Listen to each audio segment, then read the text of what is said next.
வணக்கம். இன்றைய முக்கிய செய்திகள். பயங்கரவாதத்திற்கு எதிராகவும் நாட்டின் பாதுகாப்பிற்காகவும் இந்திய அரசு மேற்கொள்ளும் அனைத்து நடவடிக்கைகளுக்கும் புதுச்சேரி அரசு என்றும் துணை இருக்கும் என முதலமைச்சர் ரங்கசாமி தெரிவித்துள்ளார். இது தொடர்பாக அவர் வெளியிட்டுள்ள அறிக்கையில், பாகிஸ்தான் ஆக்கிரமிப்பு காஷ்மீரில் இயங்கி வந்த பயங்கரவாத முகாம்களை குறிவைத்து இந்திய ராணுவம் ஆபரேஷன் சிந்தூர் என்கின்ற பெயரில் தாக்குதலை வெற்றிகரமாக நடத்தியதன் மூலம் பஹல்காமில் நடந்த பயங்கரவாத தாக்குதலுக்கு இந்திய ராணுவம் தகுந்த பதிலடி கொடுத்துள்ளது. நாட்டின் அமைதியை சீர்குலைக்க முற்படும் பயங்கரவாதத்திற்கு எதிரான இந்த நடவடிக்கையை வெற்றிகரமாக மேற்கொண்டதற்காக பாரத பிரதமர் அவர்களுக்கும் இந்திய ராணுவத்திற்கும் எனது சார்பிலும் புதுச்சேரி மக்கள் சார்பிலும் பாராட்டுகளை தெரிவித்துக் கொள்கின்றேன். பயங்கரவாதத்திற்கு எதிராகவும் நாட்டின் பாதுகாப்பிற்காகவும் இந்திய அரசு மேற்கொள்ளும் அனைத்து நடவடிக்கைகளுக்கும் புதுச்சேரி அரசு என்றும் துணை நிற்கும் என்று குறிப்பிடப்பட்டுள்ளது. புதுச்சேரி மாநில பாரதிய ஜனதா கட்சியின் முன்னாள் துணைத் தலைவராக இருந்த உமாசங்கர் சாமிப்பிள்ளை தோட்டம் பகுதியைச் சேர்ந்த ரவுடி கர்ணா தலைமையிலான கும்பல் கடந்த 26ஆம் தேதியன்று நள்ளிரவில் படுகொலை செய்ததாக லாஸ்பேட்டை காவல் நிலையத்தில் வழக்கு பதிவு செய்யப்பட்டுள்ளது. அதன் அடிப்படையில் சாமிப்பிள்ளை தோட்டத்தைச் சேர்ந்த ரவுடி கர்ணா மற்றும் அவரது கூட்டாளிகளை காவல்துறையினர் கைது செய்து சிறையில் அடைத்தனர். இருப்பினும் உமாசங்கர் கொலை தொடர்பாக பல்வேறு குழப்பங்களும் மாறுபட்ட கருத்துக்களும் நிலவி வரும் நிலையில் மத்திய புலனாய்வுத்துறை அதாவது சிபிஐ மூலம் நீதி விசாரணை செய்ய வேண்டுமென காலப்பட்டு தொகுதி சட்டமன்ற உறுப்பினர் கல்யாணசுந்தரம் தலைமையில் பாஜக சட்டமன்ற உறுப்பினர்கள் ஜான்குமார், விவிலியன் ரிச்சர்ட் ஜான்குமார், பாஜக ஆதரவு சட்டமன்ற உறுப்பினர்கள் சிவசங்கரன் மற்றும் கொல்லப்பள்ளி ஸ்ரீனிவாஸ் ஆகியோர் மத்திய புலனாய்வுத்துறை அமைச்சர் ஜிதேந்தர் சிங் அவர்களை இன்று புதுடெல்லி நாடாளுமன்ற அலுவலகத்தில் நேரில் சந்தித்து கோரிக்கை மனு அளித்தனர். ஜம்மு காஷ்மீர் பஹல்காம் தாக்குதலுக்கு பதிலடியாக இந்திய ராணுவத்தினர் இன்று ஆக்கிரமிக்கப்பட்ட ஜம்மு காஷ்மீர் பகுதிக்குள் இருக்கும் தீவிரவாதிகளை துல்லியமாக கண்டுபிடித்து தாக்குதல் நடத்தினர். இதில் 100க்கும் மேற்பட்ட பயங்கரவாதிகள் கொல்லப்பட்டனர். கடந்த 10 நாட்களுக்கு மேலாக பஹல்காம் தாக்குதலுக்கு பதிலடி கொடுக்க பாரத பிரதமர் மோடி தலைமையில் மிக சிறப்பான முன்னெச்சரிக்கை நடவடிக்கைகள் எடுக்கப்பட்டன. அதற்கு விடை காணும் நோக்கில் இன்று தாக்குதல் நடத்தி பாரதம் அண்டை நாடுகளுடைய பயங்கரவாத செயல்களை பொறுத்து கொள்ளாது என்பதை எடுத்து கூறியிருக்கின்றார். பாரத பிரதமர் மோடி அவர்களுடைய தலைமையில் இந்தியா இன்னும் வேகமான எழுச்சிமிக்க தேசமாக மாறும் என்பதற்கு இது ஒரு எடுத்துக்காட்டாகும்.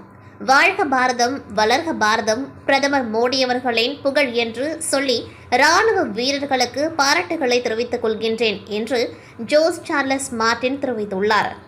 லாஸ்பேட்டையை சேர்ந்த பெண் ஒருவர் போலி இணையதளத்தில் தனது ஏடிஎம் கார்டு விவரங்களை பதிவு செய்தார். அவரது வங்கி கணக்கிலிருந்து 18,000 ரூபாயை மர்ம நபர்கள் எடுத்துள்ளனர். சண்முகாபுரத்தை சேர்ந்த நபரை தொடர்பு கொண்ட மர்ம நபர் முத்ரா கடனுதவி திட்டத்தின் கீழ் கடன் பெற்று தருவதாகவும் அதற்கு செயலாக்க கட்டணம் செலுத்தும்படி கூறியுள்ளார். இதை நம்பி அவர் 6,800 ரூபாய் அனுப்பி ஏமாந்தார். ரெயின்போ நகரை சேர்ந்தவரை டெலிகிராம் மூலம் தொடர்பு கொண்ட நபர் ஆன்லைனில் முதலீடு செய்து அதிக பணம் சம்பாதிக்கலாம் என கூறியுள்ளார். இதை நம்பியவர் 5,000 முதலீடு செய்து ஏமாந்தார். லாஸ்பேட்டையை சேர்ந்த ஒருவர் ஃபேஸ்புக்கில் வந்த விளம்பரத்தை நம்பி 8,000 ரூபாய்க்கு கார் முகப்பு கண்ணாடி ஆர்டர் செய்து ஏமாந்தார். பாகூரை சேர்ந்த ஒருவரின் வங்கி கணக்கிலிருந்து 2,50,000 ரூபாயை மர்ம நபர்கள் எடுத்துள்ளனர்.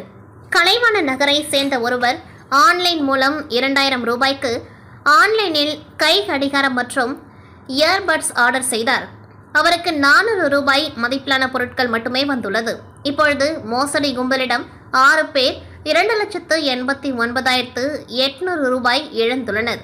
புகார்களின் பேரில் சைபர் கிரைம் போலீசார் வழக்கு பதிந்து விசாரணை செய்து வருகின்றனர். புதுச்சேரி முதலமைச்சர் ரங்கசாமியை திமுக சட்டமன்ற உறுப்பினர்கள் எதிர்க்கட்சித் தலைவர் சிவா அவர்கள் தலைமையில் இன்று மதியம் சந்தித்து மனு ஒன்றினை அளித்தனர். புதுச்சேரிக்கு மாநில அந்தஸ்து வழங்க சட்டமன்றத்தில் இயற்றிய தீர்மானத்தை மத்திய அரசுக்கு துணைநிலை ஆளுநர் மூலம் விரைந்து அனுப்ப வலியுறுத்தினார்கள். மேலும் மாநில அந்தஸ்து தொடர்பாக செயற்கை நுண்ணறிவு என்ன சொல்கிறது என்பதை முழுமையாக மனுவாக தயாரித்து முதலமைச்சர் ரங்கசாமியிடம் திமுக அளித்தனர். சட்டமன்றத்தில் தீர்மானம் நிறைவேற்றி மத்திய அரசு ஏற்கனவே அனுப்பிய நிலையில் அதன் மீது எந்த நடவடிக்கை எடுக்கவில்லை. தற்பொழுது செயற்கை நுண்ணறிவில் மாநில அந்தஸ்து குறித்து என்ன கூறுகிறது என்பதை மனுவாக அளித்த திமுகவினர் அதனை உடனடியாக மத்திய அரசுக்கு அனுப்புமாறு வலியுறுத்தினார்கள். பின்னர் செய்தியாளர்களை சந்தித்து எதிர்க்கட்சித் தலைவர் சிவா மாநில அந்தஸ்தை வைத்துதான் பாஜகவுடன் ரங்கசாமி கூட்டணி சேர்ந்தார். ஆனால் ஆட்சி முடியும் தருவாயிலும் மாநில அந்தஸ்து கிடைக்கவில்லை. இனியும் பாஜகவுடன் தொடர வேண்டுமா என முதலமைச்சர் ரங்கசாமி தான் முடிவு செய்ய வேண்டும் என்றார். மக்களால் தேர்ந்தெடுக்கப்பட்ட அரசுக்கு முழு அதிகாரம் வேண்டும் என்று தொடர்ந்து 16 முறை இந்த அவையில் தீர்மானம் நிறைவேற்றி அனுப்பியிருக்கிறோம். இந்த முறையும் நிறைவேற்றி அனுப்பினோம். ஆனால் அது வழக்கம் போல கவர்னர் மாளிகையை விட்டு வெளியே செல்லவில்லை. மக்களால் தேர்ந்தெடுக்கப்பட்ட இந்த அவைக்கு இந்த தீர்மானத்திற்கு மிகப்பெரிய அவமரியாதை செய்து வைத்திருக்கிறார்கள். இன்று தமிழகத்தில் என்னுடைய மாண்பு முதலமைச்சர் அவர்கள் ஒரு சட்ட போராட்டம் நடத்தி மாநில சுயாட்சியினுடைய அதிகாரங்களையும் கவர்னருக்குள்ள அதிகாரங்களையும் எல்லாம் சொல்லியிருக்கிறார்கள். அந்த வகையில் புதுச்சேரியினுடைய இந்த சட்டப்பேரவையினுடைய தீர்மானத்தை உடனடியாக கவர்னர் அவர்கள் டெல்லிக்கு அனுப்ப வேண்டும். எங்களுடைய ஒட்டுமொத்த இந்த அவையினுடைய எண்ணத்தை மத்தியில் இருப்பவர்கள் புரிந்து கொண்டு இந்த புதுச்சேரி மாநிலத்துக்கு உடனடியாக மாநில அரசு தர வேண்டும் என்ற கோரிக்கையை தொடர்ந்து வைத்து வருகின்றோம்.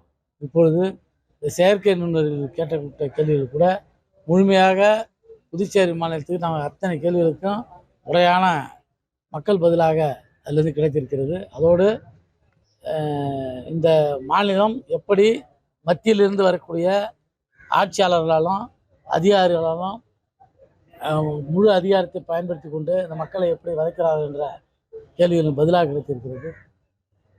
நம்முடைய முதலமைச்சர் அவர் புதுச்சேரியினுடைய முதலமைச்சர் அவர்கள் தொடர்ந்து இந்த மாநில அந்தஸ்துக்காக குரல் கொடுப்பதும் அது பிறகு அதை ஆறப்படுவதும் அவருக்கு பிரச்சனை வரும்போது கையில் எடுப்பதும் சூழ்நிலை வைத்திருக்கிறார்.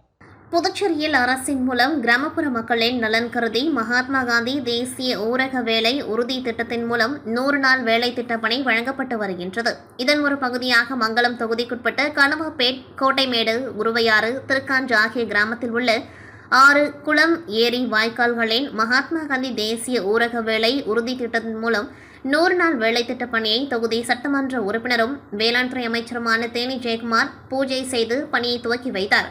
இந்நிகழ்ச்சியில் உதவி பொறியாளர் ராமன், இளநிலை பொறியாளர் ராமச்சந்திரன் மற்றும் கிராம திட்ட ஊழியர்கள், என்ஆர் காங்கிரஸ் பிரமுகர்கள், ஊர் பொதுமக்கள் கலந்து கொண்டார்கள்.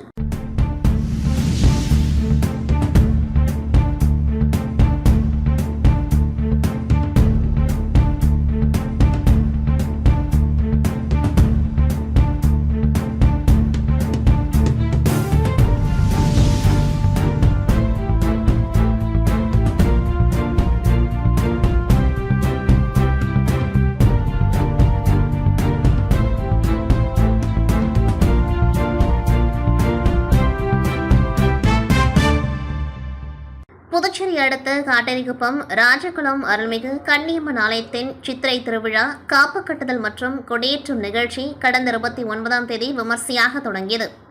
இதனை ஒட்டி அலங்கரிக்கப்பட்ட சப்த கன்னிகளுக்கு அபிஷேக ஆராதனைகள் நடத்தப்பட்டு சிறப்பு பூஜைகளும் நடத்தப்பட்டது. இதைத் தொடர்ந்து 9ஆம் நாளான நேற்று சப்த கன்னிகளில் வீதி உலா நடைபெற்றது.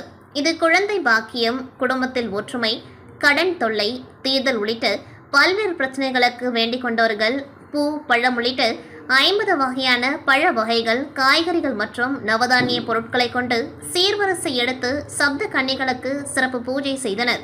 இதில் ஊரே திரண்டு சீர்வரிசை எடுத்து சப்த கன்னிகளுக்கு நேர்த்திக் கடனை செலுத்தினார்கள். இந்த நிகழ்வில் உள்துறை அமைச்சர் நமச்சிவாயம் உள்ளிட்ட 100கணக்கான மக்கள் கலந்து கொண்டு சுவாமி தரிசனம் செய்தனர்.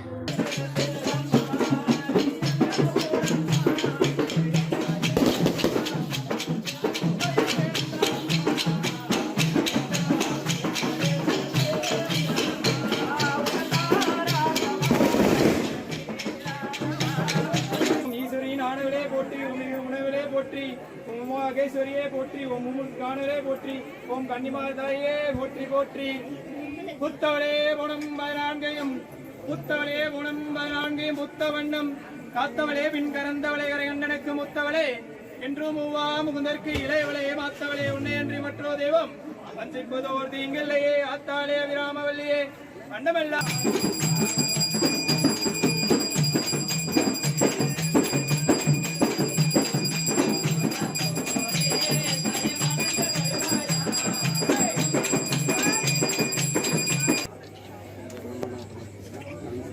நீங்க வந்து சார்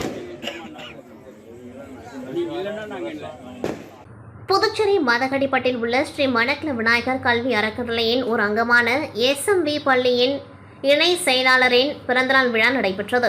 இந்நிகழ்ச்சிக்கு சிறப்பு விருந்தினர்களாக தக்ஷஷீலா பல்கலைக்கழகத்தின் வேந்தரும் மணக்குள விநாயகர் கல்வி அறக்கட்டளையின் தலைவர் மற்றும் நிர்வாக இயக்குநருமான தனசேகரன், பொருளாளர் ராஜராஜன், இணை செயலாளர் ஆர்கிடெக்ட் வேலாயுதம், ஸ்ரீ மணக்குள விநாயகர் கல்வி அறக்கட்டளையின் உறுப்பினர்களான டாக்டர் நிலா பிரியதர்ஷினி, கீதா, கவிதா, வைஷ்ணவி, சூரியகுமார், ஸ்ரீ மணக்குள விநாயகர் பொறியியல் கல்லூரியின் இயக்குநர் மற்றும் முதல்வர் டாக்டர் VSK வெங்கடாஜலபதி ஆகியோர் நிகழ்ச்சிக்கு வருகை தந்து சிறப்பித்தனர்.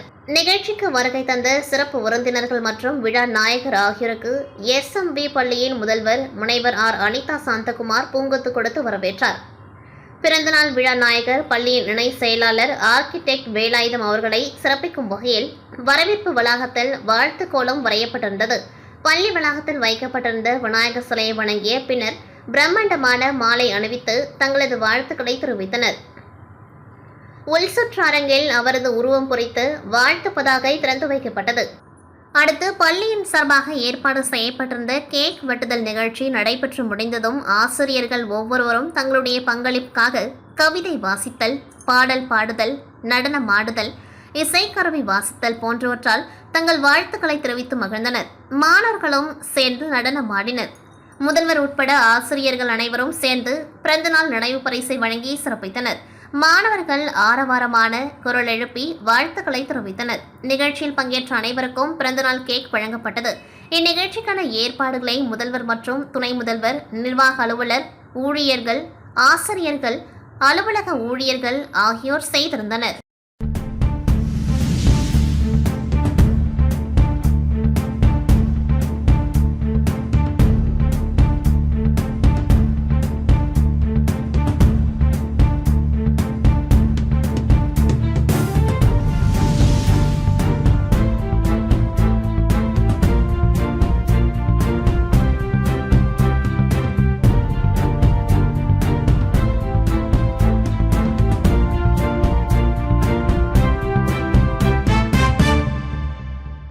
புதுச்சேரி அரசு இந்து சமய அறநிலையத்துறை புதுச்சேரி மாநிலத்தில் உள்ள ஆலயங்களுக்கு கும்பாபிஷேகம் மற்றும் குடமுழுக்கு திருப்பணி நடத்திட நிதி உதவி அளித்து வருகின்றது. அந்த வகையில் மணவெளி தொகுதிக்குட்பட்ட பூரணாங்குப்பம் கிராமத்தில் எழுந்தருளியிருக்கும் அருள்மிகு ஸ்ரீ அய்யனார் மற்றும் ஸ்ரீ பிடாரியம்மன் கோவில் ஆகியவற்றின் திருப்பணிக்காக புதுச்சேரி அரசு இந்து சமய அறநிலையத்துறை மூலம் நிதி உதவி வழங்கும் நிகழ்ச்சி தவளக்குப்பம் சபாநாயகர் இல்ல அலுவலகத்தில் நடைபெற்றது. இதில் சபாநாயகர் ஏம்பலம் செல்வம் அவர்கள் கலந்து கொண்டு இந்து சமய அறநிலையத்துறை மூலம் வழங்கப்படும் ரூபாய் 15 லட்சத்திற்கான காசோலையை கோவில் திருப்பணி குழுவினரிடம் வழங்கினார். மேலும் இந்த நிகழ்ச்சியில் கோவில் நிர்வாக அதிகாரி பாஸ்கரன் மற்றும் கோவில் திருப்பணி குழுவினர், ஊர் பஞ்சாயத்தார் மற்றும் முக்கிய பிரமுகர்கள் பலர் உடன் இருந்தனர். அரியங்குப்பம் கொம்யூன் பஞ்சாயத்துக்குட்பட்ட ஜெயராம் நகரில் சட்டமன்ற உறுப்பினர் மேம்பாட்டு நிதி முதல் தவணையிலிருந்து ரூபாய் 10,09,852 செலவில் தார் சாலை அமைக்கும் பணிக்காக திட்ட மதிப்பீடு செய்து அதற்கான பணி ஆணை பெற்று அப்பணியை தொடங்குவதற்கான பூமி பூஜை நடைபெற்றது. இதில் சட்டமன்ற உறுப்பினர் பாஸ்கர் என்கிற தட்சிணாமூர்த்தி கலந்து கொண்டு பூமி பூஜை செய்து பணியை துவக்கி வைத்தார். மேலும் இந்த நிகழ்ச்சியில் அரியங்குப்பம் கொம்யூன் பஞ்சாயத்து ஆணையர் ரமேஷ், உதவி பொறியாளர் நாகராஜன், இளநிலை பொறியாளர் சுரேஷ் மற்றும் அப்பகுதி NR காங்கிரஸ் நிர்வாகிகள், கூட்டணி கட்சியினர், பொதுமக்கள் பலர் கலந்து கொண்டார்கள். மறுமலர்ச்சி திராவிட முன்னேற்ற கழகத்தின் 32வது உதய நாளை முன்னிட்டு புதுச்சேரி மாநில மறுமலர்ச்சி திமுகவின் சார்பில் மாநில கழக அமைப்பாளர் ஹேமா பாண்டுரங்கம் தலைமையில் 100க்கும் மேற்பட்ட இளைஞர்கள் இருசக்கர வாகன பேரணத்தில் ஊர்வலமாக வந்து கழக கொடியேற்றி அண்ணா சிலைக்கு மாலை அணிவித்தனர். தொடர்ந்து கழக நிர்வாகிகள் உடல் உறுப்பு தானம், கண் தானம் செய்தனர். பின்னர் அன்னதானம் வழங்கப்பட்டது. இவ்விழாவிற்கு மறுமலர்ச்சி திமுகவின் தலைமை கழகத்திலிருந்து மறுமலர்ச்சி தொழிலாளர் முன்னணியின் தலைவர் வெங்கடேசன் மற்றும் பொதுச் செயலாளர் ஆவணி அந்திரிதாஸ் கலந்து கொண்டு சிறப்பித்தனர். இவ்விழாவில் அவைத்தலைவர் செல்வராஜ், துணை செயலாளர் கலைவாணன், மூர்த்தி போன்றோர் உடல் தானத்துக்கான விண்ணப்பத்தை ஆவணி அந்திரிதாஸ் அவர்களிடம் சமர்ப்பித்தனர். இவ்விழாவினை உருளையன்பேட்டை தொகுதி செயலாளர் சதீஷ் என்கின்ற சக்திவேல் சிறப்பான முறையில் ஏற்பாடு செய்திருந்தார். மேலும் இந்நிகழ்வில் முன்னாள் பொறுப்புக்குழு தலைவர் கப்ரியேல், தலைமை செயற்குழு உறுப்பினர் இளங்கோ, பொதுக்குழு உறுப்பினர் செல்லதுரை, மாசிலாமணி உட்பட பலர் கலந்து கொண்டார்கள். இத்துடன் செய்திகள் நிறைவடைகின்றது. நன்றி, வணக்கம்.